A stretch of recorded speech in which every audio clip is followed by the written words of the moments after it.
بہلول دانا رحمہ اللہ، ان کو بہلول کہا جاتا ہے لیکن اصل جو تلفظ ہے وہ بہلول ہے. مجذوب تھے اور اس کے الہی کی تجلی سے عقل کا شیشہ ٹوٹ گیا تھا،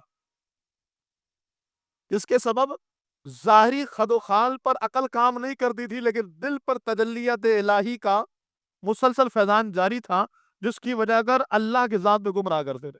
مشہور واقعات آپ جانتے ہیں، دجلہ کے کنارے آج بھی ان کا مزار موجود ہے. حضور قبلہ سری سفتی کا، جنید بغدادی کا، دیگر بزرگوں کا مزار بھی ان کا مزار بھی ہے، حضور بہلول دانا رحمہ اللہ کا.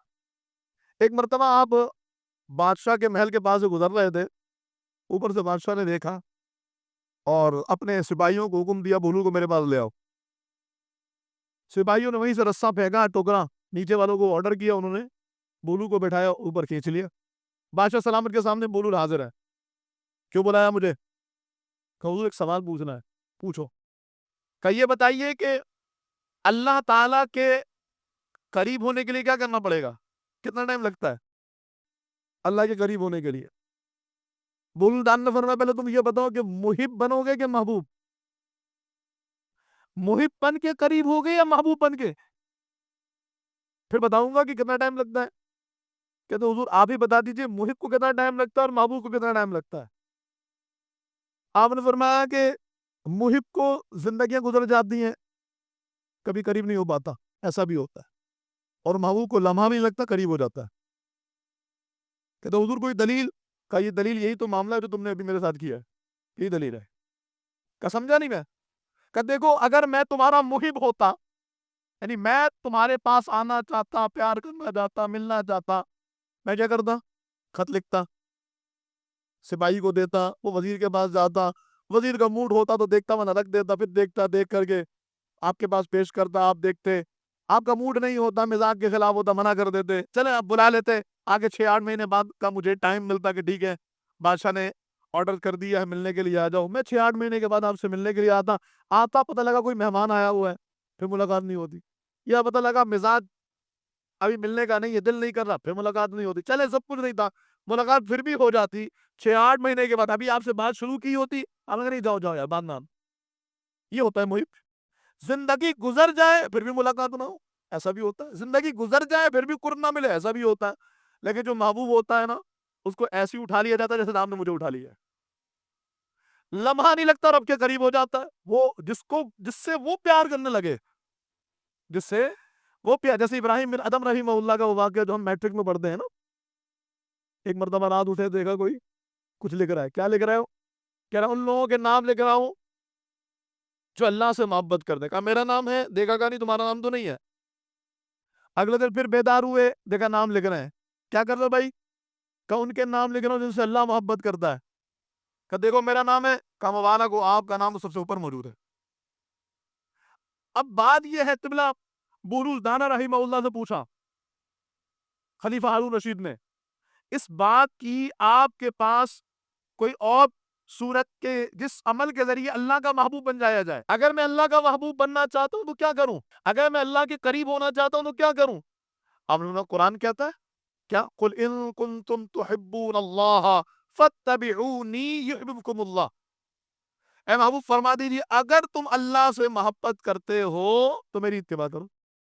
پھر کیا ہوگا؟ اللہ تمہیں اپنا محبوب بنا لے گا. یہ ہے وہ پوائنٹ کہ جس پر ایک مسلمان کو اپنی زندگی گزارنی چاہیے. یہ ہے وہ خد و خال. یعنی اگر اللہ کے قریب آنے میں، اللہ کا قرب پانے میں اور اللہ تبارک و تعالیٰ کے قریب آنے کی کوششوں میں کوئی رکاوٹ ہے، کوئی مانع ہے، چاہے وہ تمہارے گناہ ہیں، چاہے وہ تمہارے اعمال ہیں، چاہے وہ تمہاری غلطیاں ہیں، چاہے وہ زندگی بھر کی شرمساری ہے، اگر کوئی ایسی چیز ہے جو اللہ کے قریب آنے میں مانے، تو پھر اللہ کے فرامین ہے یا عبادی الذین اسرفوا علی انفسہم لا تقنطوا من رحمت اللہ. اگر اللہ تعالیٰ کے قریب آنے میں کوئی رکاوٹ ہے تو اللہ کا فرمان، میرے بندوں کو بتا دو کہ میں ہی تو بخشنے والا مہربان ہوں. زندگی بھر کا مجرم، خطا کار، سیاہ کار اس بارگاہ میں آئے تو اللہ رب العالمین کی رحمت اپنے آغوش میں لے کر کے اس کو اللہ تعالیٰ کا فضل دیتی ہے، اللہ تعالیٰ کی رحمتیں ملتی ہیں. تو اگر بندہ اس لیے اللہ کے قریب نہیں آ پا رہا کہ ڈر رہا ہے، تو ڈر کا تو علاج کر دیا گیا. ڈر کو ختم کرنے کی صورت بیان کر دی گئی. قرآن میں جہاں بجا اللہ نے اپنی بارگاہ کے راستے بیان فرمائے. اور خود فرمایا والذین جاہدوا فینا لنہدینہم سبلنا.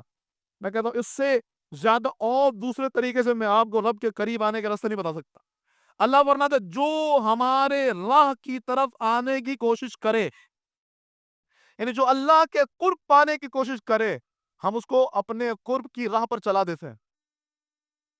جب اس کا وعدہ ہے، جب خالق کائنات کا اعلان ہے کہ جو میرے قرب کی راہ کی کوشش کرے میں اس کو قرب دے دیتا ہوں، تو اب کوئی بندہ کہ جی مجھے تو راستہ ملے ہی نہیں، تو رب تو غلط نہیں بول سکتا، بندہ ہی جھوٹا ہوگا کہ اس نے کوشش نہیں کی ہے. وہ سلوک کے راستے پر، وہ طریقت کے راستے پر، وہ اللہ کی محبت کے راستے پر ایسے نہیں چلا جیسے چلنے کا حق تھا. اگر وہ چلتا صدق دل کے ساتھ، اگر وہ چلتا سچی نیت کے ساتھ، اگر وہ چلتا اللہ اس کے حبیب علیہ السلام کے دیے گئے اصولوں اور دیے گئے فرامین کے مطابق، تو اللہ فرماتا ہے سبلنا لنہدینہم سبلنا، ہم اس کو ضرور اپنی راہ کی طرف ہدایت دے دیتے اور وہ ضرور ہماری راہ پر چل پڑتا.